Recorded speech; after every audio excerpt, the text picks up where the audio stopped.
Hello, everyone. My name is Peter, and I'm going to be your session host this morning. Now, in a minute, I am going to be handing over to our guest speaker, Wim Decoutere. But before I do, I'd just like to make a quick note about housekeeping. Please feel free to use the chat function to share some comments and thoughts, and definitely use the Q&A channel to ask questions. I'll be monitoring that all the way through our session, and we'll get to as many of your questions as we possibly can towards the end. So a very brief introduction to Wim. So Wim started his testing career at CTG Belgium almost 15 years ago and has been testing ever since, mostly in the financial services sector.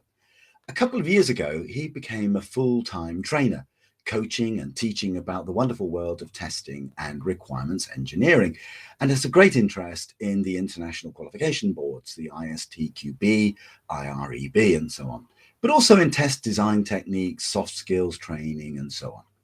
Now, today, Wim's talk is called Extreme Shift Left Out with the Requirements Engineer, in which he'll explore the idea of a tester doing the requirements engineering, or perhaps the reverse, of a requirements engineer doing the testing.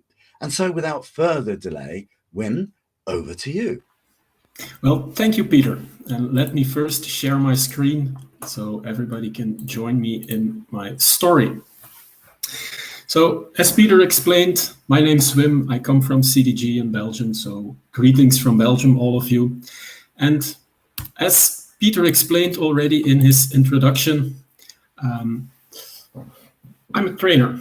I'm training both ISTQB and IREP. And I don't know if many of you have ever heard of ISTQB and IREP. Maybe some of you know ISTQB. ISTQB is the world-leading certification scheme for software testers. So if you want to get certified as a software tester, you're looking at ISTQB. IREP is the same thing, but then for requirements engineers. So it's the world-leading scheme for requirements engineer. And I might say, requirements engineer, what kind of title is that? Well, it's a more generic umbrella term for anything or any person who takes up the role as of a business analyst, a technical analyst, a system analyst, whatever you want to call it, anyone who's taking care of requirements engineering.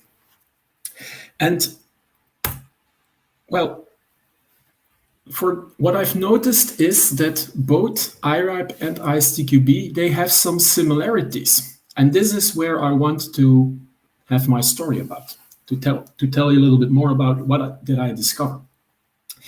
And to start my story, I'm first need to explain a few things. Well, first of all, for any project, any software development project that you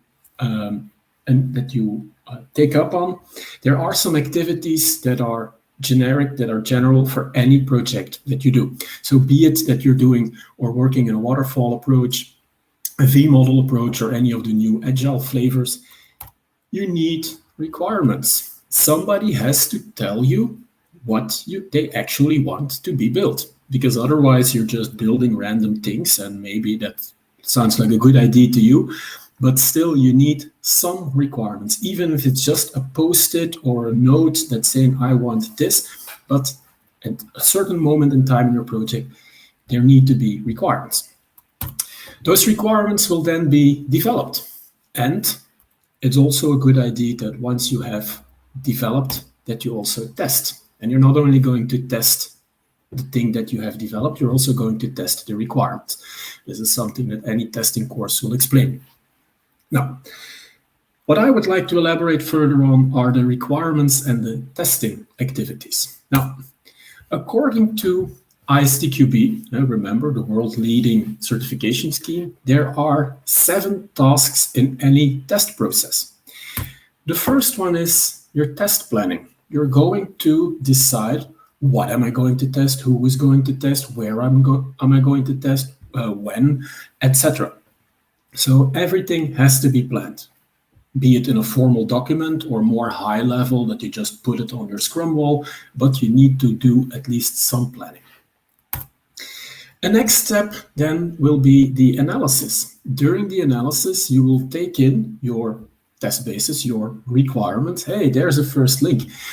You will take in your requirements, you will review them, and already have a look at how can I test this and what can I test from these requirements. Once you've decided that you can test, that it's testable, then you're going to design your test. You're going to establish the procedures and whatever you need to do to test those requirements. Then your tests, they need to be implemented, meaning that you need to make them concrete, your tests, because you need probably concrete test data to be able to execute your test, or you need to set your environment in a certain situation before you can execute your test. This is all done during the implementation.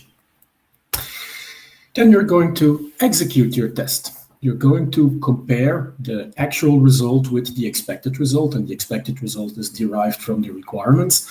And if everything is okay, the test passed, and if it's not, you need to investigate, well, why do I get a different result? Did I make a mistake, or is the requirement wrong, or is the software wrong? During all of these activities, you also need to monitor and control, meaning that you follow up whatever you're doing. You're measuring if everything is still going according to plan, because if you're falling behind, you need to take controlling actions to keep the train running. You're also writing reports, summary reports, intermediate reports, so people know where you are with the project. Because management, they need that information to make decisions about still to continue the project or to cut your budget. The last phase, according to ISTQB, are the closure activities. In this activity, you're wrapping it all up, you're finalizing everything you've used and created, and you make it a nice package that you can hand over to the people from operations or whoever needs that package. So this was, in short, the test process according to ISTQB. Now, let's have a look at what the process or the tasks are for requirement engineering according to IREP. And the first task, and I've put this one into brackets because IREP is not making this an explicit task, but they're describing the elements of it. So it is still something you need to do. Well, before you actually start your requirement engineering endeavor, you need to prepare. You need to know what the project is about, what the goal is, what the business goals are, who is involved, etc. Then you can start the elicitation. And elicitation, I really love this word. And even though from the word itself, it's very hard to understand what it's about. Elicitation is about collecting requirements. You're looking at all the sources for requirements, and you try to collect that information, get that information in your head. That's your first task as a requirements engineer. Make sure that you have all the requirements in your head. And you can do this by applying multiple techniques like interviews, questionnaires, but there are also other techniques which I will come back to later. Once all the requirements are inside your head, well, you need to document them, because people, they cannot have a look inside your head. Maybe within a couple of years, it's possible to put some electrodes on your head and then they can read it directly from your brain. But at this moment, that's not possible. So you need to document the information that you have in your head. And you can do this in multiple ways. You can just do this in plain text using natural language. Everybody understands natural language. That's very easy. Problem here is natural language is a little bit ambiguous, and people can have a different interpretation of what you actually wanted to say. So one step further is trying to use template phrases. Template phrases to model or to document your requirements. Template phrases like the ones we use for user stories. As a, I want, so that is actually an example of a template phrase, a way to document requirements. The last way to document requirement is using models, using UML, BPMN, SysML languages to model your requirements. It depends on your preference or what you actually have to model, which kind of model that you will use. Okay, once everything is documented, people can have a look at the requirements that you've documented. Then they need to be validated. And this is a little bit different use of the term validation within ISTQB. Don't get confused by it. But here it means that your stakeholders will validate whether the requirements that you've documented, whether they actually describe their needs, whether the system that you've designed before it's actually being built, whether they agree with it that that is the system to be built. So that's also an important task. A last important task is the management of requirements. Requirements have a long lifespan sometimes, and they will change. We all know requirements will change, and it's a big frustration for testers, actually for anyone within a software development project, that requirements will change. And approximately 1 out of 3 requirements change during the duration of your project. So you can try to fight it and build walls and saying you have to complete these change request documents and all of this administration just to block off change requests. But as we know from the agile principles, it's better to embrace change because those changes deliver more value to your stakeholders. So managing requirements is making sure that your requirements are kept up to date, that it's not a burden to keep them up to date, and so on. Okay, so I've explained to you now the testing process according to ISTQB and the tasks according to IREP for a requirement engineer. And I think you're already frowning at this moment because you say, oh, Wim, I don't see the match here. Try to convince us of your story. You're already 10 minutes far. I don't know how far I am, but where are the similarities? Well, let's dive a little deeper. Let's have a look at the test planning. What are things you need to do when planning your test? Well, the first thing is you need to understand the context. What is this project actually about? What is this piece of software that we're building? What is it used for? Who will use it? What will be the goals that we want to achieve with it? You need to determine the stakeholders. Who is involved in this project? And stakeholders is more than just the business. Stakeholders, well, you are actually, as a tester, also a stakeholder because you have to test it. Your development team are also stakeholders because they have to develop it. So you have to determine who are the stakeholders, who has information for you, who has to be informed about the results, who is responsible for each task, and so on. That's something you determine during your test planning. You're going to determine your scope. What are you going to test, but also equally important, what are you not going to test? You decided up front, well, this is something we're not going to test. We don't have the knowledge, or it's not that important, or there is no big risk associated, etc. You're going to prioritize. You're going to prioritize all the tests that you would like to do to make sure that within the given time that you have, you've done the most important things first. So that if your budget gets cut or there's a delay or whatever, that still the most important things have been done. You're going to do a risk analysis. You're going to determine for all of the potential problems that you foresee, what is their impact, what is their likelihood. People can go very far. Well, there might be an earthquake and then the building might crash and we cannot continue to work, but everybody's working from home now, so I don't think that is that big of an impact. You're going to determine your test approach. Here you're going to decide how are you going to test, which techniques will you use, in which environment, which non-functionals are you going to focus on, who will do the testing and when, how much time do you foresee for each of the tasks, and so on. You're going to determine which work products you're going to use, which kind of reports will you create. Will you create defect records? Will you create test cases, automated test scripts, and so on. So you're going to determine which are the work products you will create during your test process, and also to which level of detail, and so on. And you also need to consider your defect management. What are you going to do with your defects? How are you going to report them? What will be the expected response times from developers? When do you say that a defect is blocking, or when is it critical, and so on. So this is all done during test planning. And let's compare this now with your preparation phase for requirement engineering. A first thing you need to do is understand the context. Understand what is the project about. What is the system that we would like to build? What will it be used for? Who will use it? Maybe it's a system that is used within a certain chain or to deliver a certain step in a process. Which are the connected systems or which are the connected project steps? You need to understand the context of the system you're building. What is important? What has interface interaction with my system and what does not?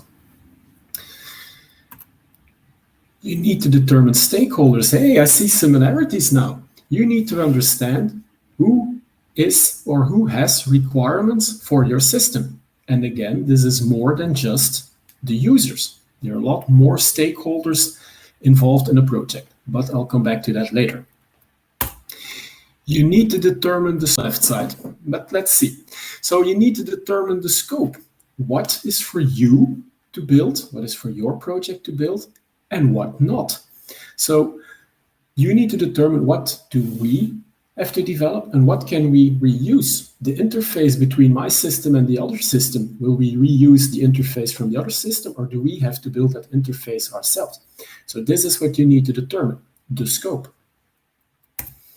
You need to prioritize. You need to determine which priorities are more important than other ones. If it's an agile, your product backlog, which ones go on top? If it's a more traditional approach, then you'll probably use some classification model to indicate which ones are the high priority, the medium, the low priority, and so on.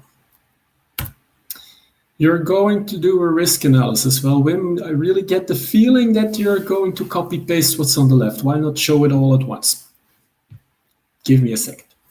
So you have to do a risk analysis to determine, is it what we want to build? Is it worth the effort? Is it worth the return on investment? Because sometimes you might take a big risk by building something which isn't worth the return on or the return on investment is that low that it's better to say, well, we're not going to build it like this. We're going to do it differently, or this feature we will omit it because, well, it's too big of a risk.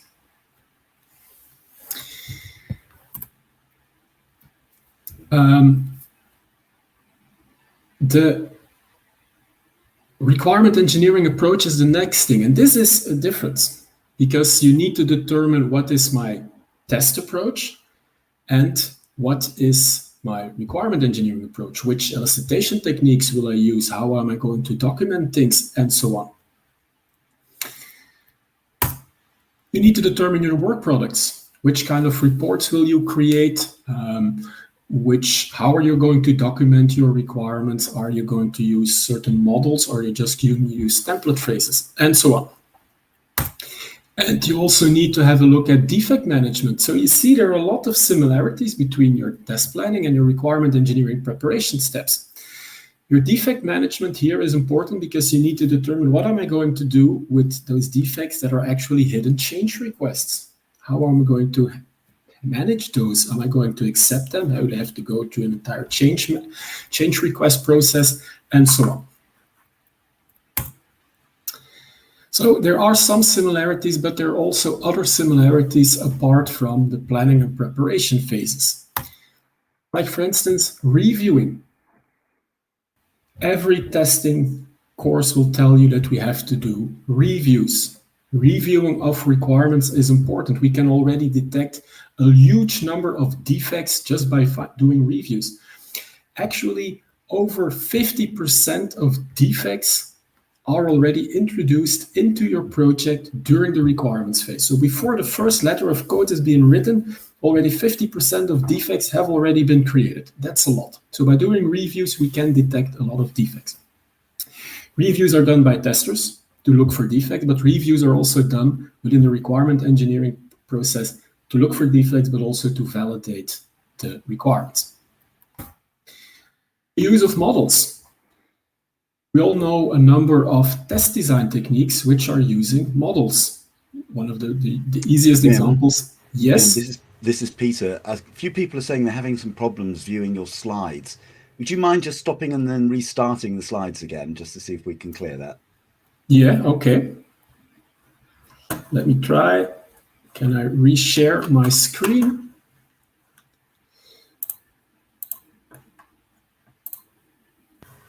Thank you.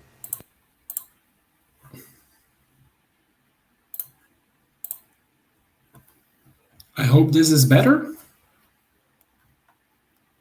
It looks good to me, but we'll have to see if our participants are still having a problem. Seeing anything coming in the chat, but I know there's a small delay between what we see. Fixed. Okay, that's great. Thank you, Lara. Okay, so other similarities. Well, we're using models. We base our test cases, our tests on models, like, for example, a state transition diagram or a use case diagram. But requirements engineers, well, they create those models. So there's another similarity, the use of models. Models make life a lot easier because a picture says more than 1,000 words. Traceability is another similarity. I haven't mentioned it before, but all your requirements are linked to their sources and to their usage. Usage within code, within test cases. And we testers, we also link our tests to our requirements, so we can report upon coverage and we can see which requirements have not yet been covered by a certain test. So traceability is also an important similarity between testing and requirement engineering. The last one that is similar is the use of configuration management. Whenever we talk of configuration management, it means that we're working with unique, everything has a unique ID, and that we're working with versioning, so that every change that is done to a certain work product, be it requirements, a test case, a piece of code, that it's also reflected in the version number of that work product. And thinking of configuration management is also important both for requirement engineering as for testing. You would test a certain configuration of your system, so you need to know what is inside that configuration, so that if you have to retest something, that you know that you're testing on the right configuration. Okay, so there are indeed a number of similarities, a number of tasks that are, you could even consider them duplicates. So, there was one last thing that I forgot. Making estimations is also something both have in common. I think this is for any project, any tasks that you have to do, is that you have to estimate how much time do I need for this. So if we go to the core principles of testing, one of the core principles of testing is telling us that we should start testing as early as possible. So if you would combine this start testing as early as possible with the fact that requirement engineering and testing have some similar tasks, well, maybe we can come to the conclusion that we can remove the requirement engineer and let the testers do all of this. Let's see. The shift left principle, most of you have probably heard of this. Shift left is actually telling us that we should test as early as possible. If we look at the V model, well, I think for you it's like this. You have to start as early as possible with testing. And this is what we're already doing. So we are already reviewing. I hope you're already reviewing. But we're doing reviews, which is early testing. We start early with our test design. We don't wait for the software to be completed. No, we already built our test cases, our test earlier in the process, because that's also a validation on the completeness and correctness of the requirements. We write user stories together with the business representative, with the developers. This is more within the agile way of working, but we do collaborative user story writing, which is also part of the shift left principle. Because during that collaborative user story writing, we as testers can give our inputs, our ideas, and we're already testing things. We're already asking questions. Have you thought of this? Have you thought of this? Shouldn't we mention this, etc. Model-based testing. This is a more theoretical approach. I know some companies are already applying it, but it's not something you can just buy it's not a tool that you can buy and then just install it and apply model-based testing. No, you have to build it yourself. But the idea of model-based testing is that you generate your model, a UML model, BPMN model, and with one click on the button, the model will automatically generate your automated test cases. This sounds nice. TDD, test-driven development. This is where our developers are expected to first write their unit test before they're allowed to code the code for that test. This is a more development approach. The only thing it has in common with testing is the word test in it, because it's more something for developers, but it is application of shift left. If we go one step beyond, we have ATDD, acceptance test-driven development, behavior-driven development, specification by example.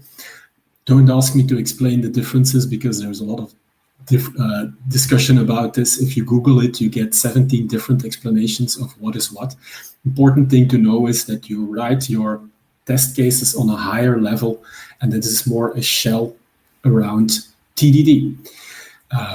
So again, a way to shift left. So there are many ways of that we're already applying the shift left, but what if we would do it to the extreme? What if the tester would start with doing the requirement engineering? Let's kick out the requirements engineer.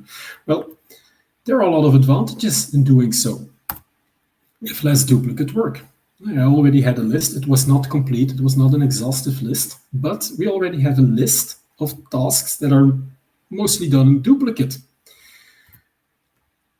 If we would kick out the requirement engineer, we also have less items that are lost in translation, because, well, the requirement engineer is making his interpretation of the requirements, he's documenting them, and then the tester is using that documentation to make his interpretation again of the requirements. If this would be combined into one person, less things get lost in translation. So again, a huge advantage. It will speed up the project, because you can do tasks at the same time, and you don't have to wait for the requirement engineer to finish his work before you can continue with your work. Also, an interesting advantage is the focus beyond the obvious. We testers, we claim to have a negative mindset, and where most people, requirement engineers and developers, have the, let's say, have the name of only looking at the positive things. Hey, it works, so it's fine. We testers have a negative look at things, and we try to break it, and we want to make sure that we cannot break it. So if we testers would write up the requirements, all of those other aspects which are not that obvious will also be covered. Another advantage, increased testability, because, well, we testers, we already are asking ourselves the question, can I test this, and how can I test this? So if we can draw up the requirements ourselves, we will write requirements that are actually testable, that we already have an idea when writing down the requirements. How can we test this? Focus on non-functionals. Non-functionals are often forgotten about, and then halfway the project somebody raises the question, hey, what about security or performance? Oops. We testers, we know that non-functionals are important. We raise these questions earlier on, so if we write up the requirements, we won't forget about the non-functionals. The ISO 25010 standard, I hope you have an image of this hanging above your bed so you can dream about it every night. We will also have more complete requirements, because when writing down requirements, we as testers, we will already review them in our own head, and we will make sure that they're more complete, that we don't forget about certain things in our requirements. And maybe this one is even the best one, there will be no more complaints about requirements, because if the tester writes up the requirements himself, he cannot complain that the requirements are incomplete or missing or outdated. It's his responsibility. And I don't think many people will complain about their own work. But, and here you hear me coming, there are also some disadvantages. Why? Well, the first one, it's hard to fulfill different objectives. Even though the tasks may seem similar, they're done with different objectives. While a tester is looking at things to make sure that the quality levels are achieved, the requirement engineer's task is to make sure that the wishes and needs of the stakeholders have been captured correctly and have been documented correctly as well, which is a different objective. So what will happen is that we will fall into the generalist versus the specialist discussion. If you have a problem, a medical problem, you would go to your normal doctor. But if his conclusion is that you have, for example, cancer, you don't want your normal doctor to be the one who is taking care of you. You want to go to a specialist. And that's the same here. Yes, we can have a jack of all trades, but sometimes we require a specialist, people who have profound knowledge on what they're actually doing. We also want to avoid that we put too many eggs in one basket, because if we put too many tasks in one person, well, that one person may become the bottleneck, or even worse, if that person becomes ill or leaves the company, all that information that was inside his head or her head is gone. And you want to avoid that. So it's better to split up certain tasks over a number of people so that you have some form of contingency. So even though it might seem like a good idea, I think it's better to keep the roles separately. So that's already my conclusion, halfway my presentation. But recommendable from a D-shaped, pie-shaped, comb-shaped perspective, not explaining what that is taking me too far from what I actually want to tell. It is interesting to also get some specialty in another domain. So it is interesting for a tester to understand what requirement engineering is about. So knowing that we shouldn't kick out the requirement engineer, or the tester, the requirement engineer will take over, but it is still a good idea that you as a tester learn about requirement engineering, or if you are a requirement engineer, that you learn more about testing. So what are things that we can learn? And I've made a selection. It's not a complete list. I'm not giving an IREP course of 3 days in the presentation of 40 minutes. So I took some things that are interesting for testers to use, which are probably also new for most of you. So I would like to discuss requirement sources, classification techniques, elicitation techniques, and also on how to document requirements. So requirement sources, we all know there are different sources for requirements. The first group of requirement sources are your stakeholders. And I already mentioned it a couple of times, your stakeholders are more than just the users of your system.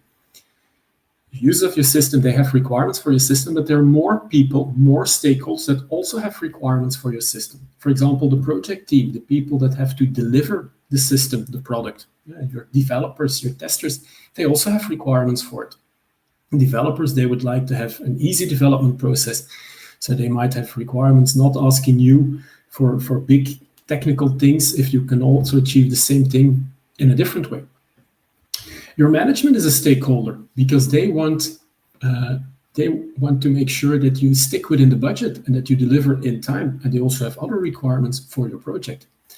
The authorities might have requirements for your system. There might be certain rules that you have to comply with.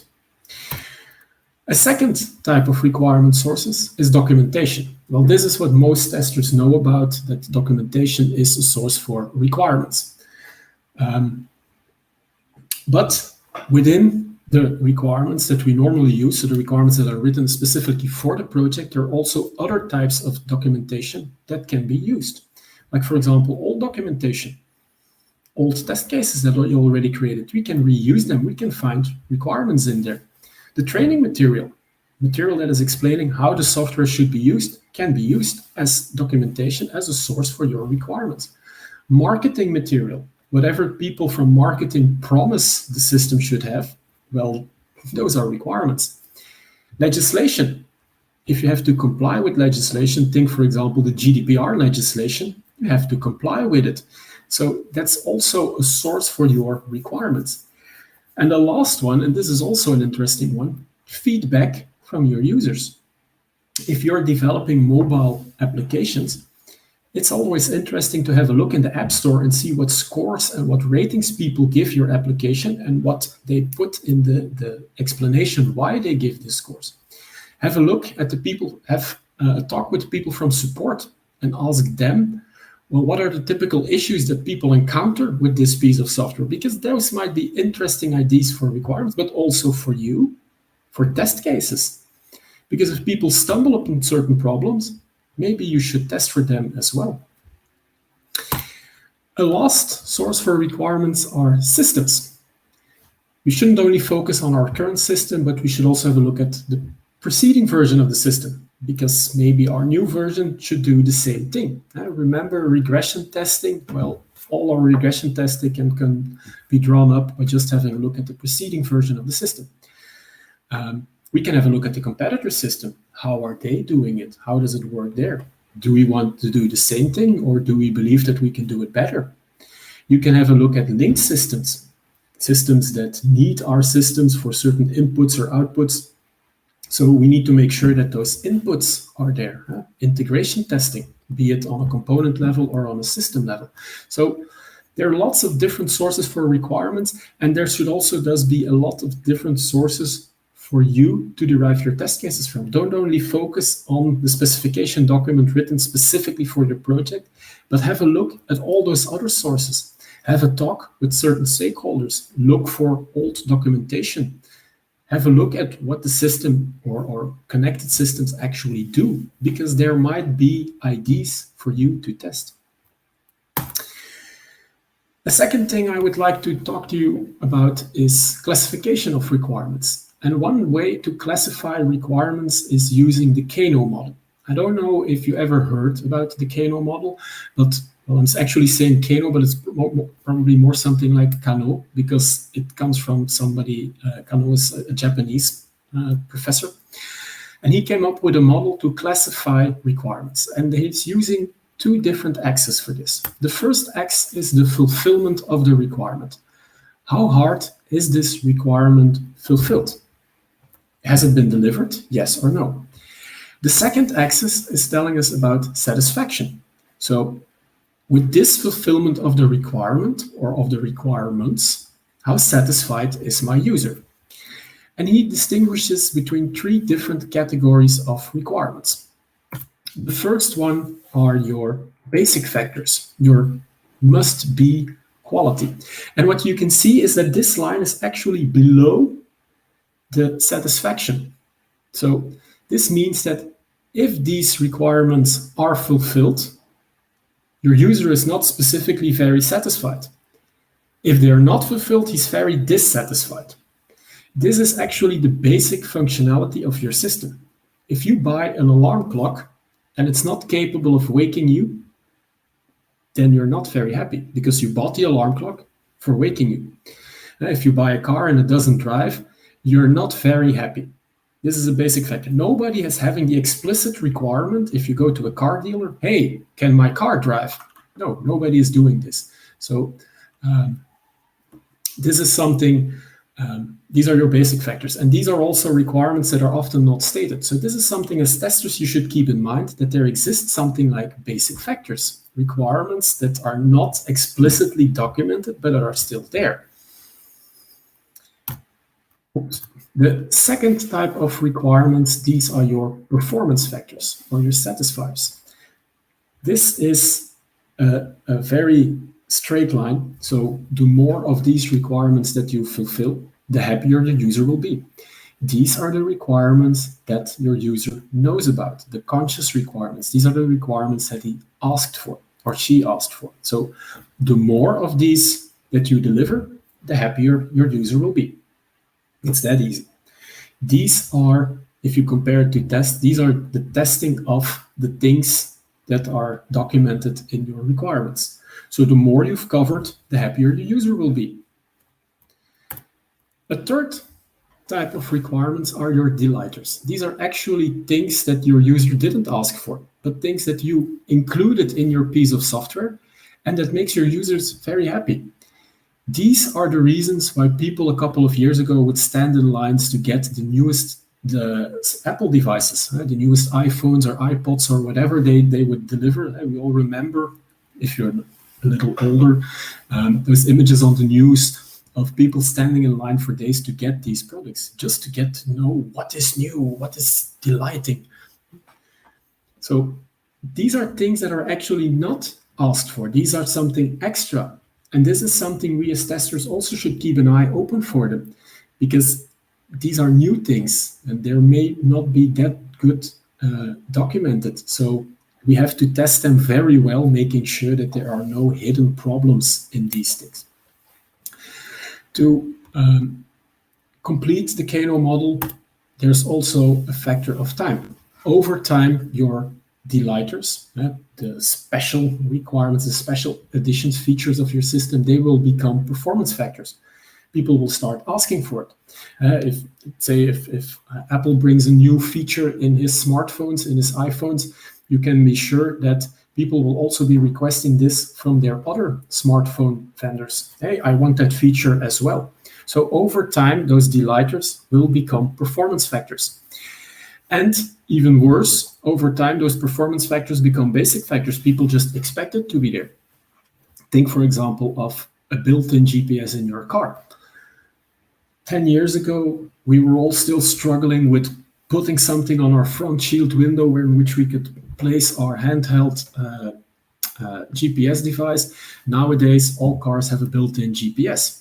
So over time, these things will degrade and will become basic factors. So over time, those requirements that are explicitly stated in the documentation, they become implicit requirements. People still expect it to be there, and you still have to test them, but they're not documented. This is also important to keep in mind when doing regression testing. So going back to the previous slide, have a look at old documentation. There might be requirements there that are still applicable for your product, but they're not documented in the new requirements. Then something on elicitation techniques, some techniques to come up with requirements. And this is also interesting for you as a tester. And I'm not going to discuss this is Peter. We've got only a couple of minutes left.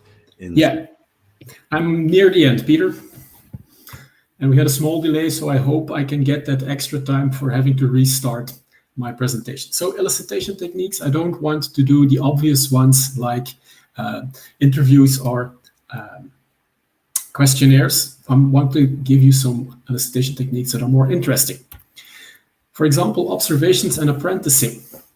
You get, and I had the opportunity to do this myself as a tester, observing the actual users while they're using the system. So join their team and observe how they use it, or even better, do it yourself. Sit in their chair and let them do the tasks that they're supposed to do. It gives you a better insight in how the product actually works and how it is being used and what the users expect from the product. So if you get the opportunity to actually use the piece of software as a user to understand how they apply it, surely go for it. Analogies. In analogy, you will elaborate another situation in full detail and then compare it with your situation and see how is that of application for me. For example, if you say, well, fixing a defect is the same as firemen turning down a fire. So when there's an emergency call, somebody calls 911, the firemen, there's an alarm going off in the fire station. The firemen, they go down the hole, the pole, they put on their clothes, they jump into their car, and so on. And then you're going to make the analogy. Well, what does it mean if somebody calls 911? That's a tester logging a defect. And then there's an alarm going off. Oh, the developer gets a notification that there's a defect assigned to it, and so on and so on. So you're elaborating the analogy in full detail. Might give you interesting insights or ideas. Hey, how do we match this to this? And then you might learn something new or get new ideas to test things. Prototypes is an elicitation technique in which you build a mock-up and then try to get feedback from that mock-up. You could try the same thing with testing and try to build a mock-up or use mock-ups to already test things, to have a rehearsal test or something like that. Feedback analysis, already mentioned earlier that you have a look at the feedback you get online or at other places from your users, because there might be interesting ideas or even defects in there that you didn't detect yourself. And then there are two techniques which I would like to elaborate in more detail on the next slide. The first one is paradox brainstorming, and the other one are the 6 thinking heads of De Bono. So Paradox brainstorming, what is the idea here? Well, it is actually a reverse brainstorm. And the technique is known as failure mode and effect analysis, hence FMEA, or also known as an Ishikawa or a fishbone diagram.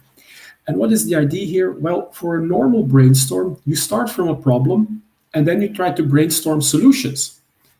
Here we start from a problem and we try to brainstorm causes of that problem. And I have an example here on the slide. I like giving ATM examples. I tested them for 5 years and I really loved it. So I know ATM machines inside out. So suppose you have a problem that there are no notes coming out of your ATM machine after doing a withdrawal. What can be the cause?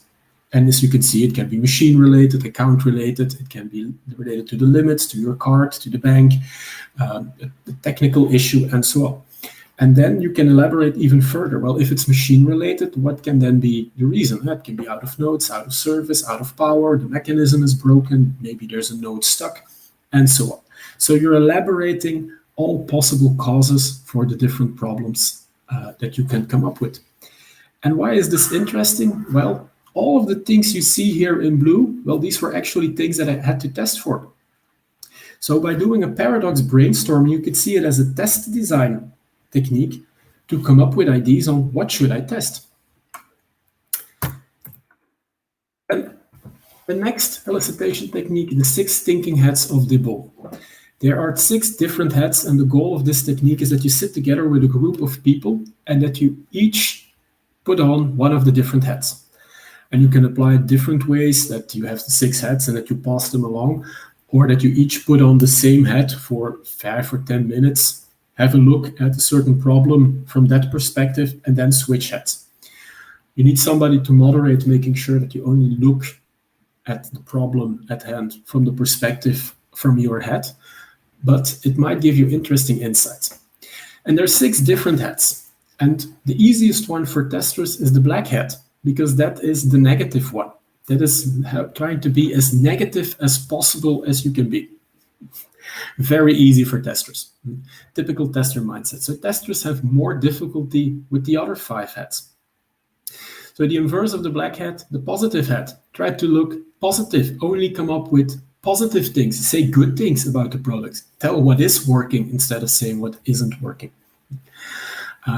The green hat is about new ideas, is about how can we use this product differently, try to come up with new opportunities and so on, be very optimistic about it.